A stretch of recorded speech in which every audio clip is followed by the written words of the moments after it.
Hi guys, with the election campaign in full swing, I've said before to look out for dirty tricks, and one of them was on full display here. So Rishi Sunak visited a site where his team presented him to members of the public, a bit like in 2019 when Boris Johnson visited a manufacturing plant. Anyway, he was there to be asked difficult questions about his policies and his plan for the future. One member of the public quizzed the Prime Minister about something that's a core pillar of the party strategy, dealing with immigration. But there was something off about the whole exchange. Can't quite put my finger on it. The biggest issue, I think, is going to be immigration over this general election campaign. You've obviously got your Rwanda plan, but is it going to see results and stop the small boats coming? Yeah, thank you. You're right. It is an important question. And I guess the question first is why, right? And for me, it's about fairness. It's a simple question of fairness, as I was saying, right? I just don't think it's fair if people jump the queue and come to our country illegally. Like our country, one of the central things about our country's character is the notion of fairness. Fairness, fairness, fairness. That's his core response to this question from a member of the public. As I said, there's something off about this. Well, what could it have been?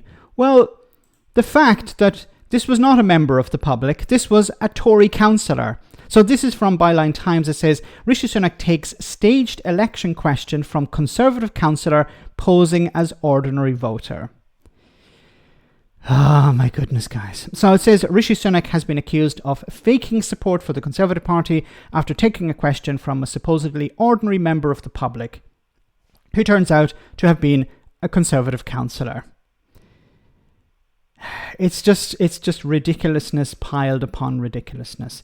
You know, I feel sorry for the workers here. I think it was a biscuit factory where, you know, they were told by their boss, by the manager, come down to the warehouse. Rishi Sunak is here to answer questions. Questions from us. No, not questions from you. Or if you do have a question, it will have to be filtered by number 10 first. But actually, we'll avoid that problem altogether. Let's just have the local Tory councillor put on an orange shirt and pretend to be a worker or pretend to be a member of the public. And of course, he's going to ask Rishi Sunak a difficult, hardball question about immigration. What are you going to do about the small boats? Oh, that's a wonderful question. Thank you so much for that difficult question. It's a question that is really on the minds of ordinary people. You know, the people in this warehouse, their concern is not about the cost of living crisis or whether, you know, if they have an accident, they'll have to wait for months for some sort of treatment on the NHS, or whether they'll be able to claim sick pay, or if they have to claim, whether they have to go to the DWP and be told, actually, you're okay, you can get back to work.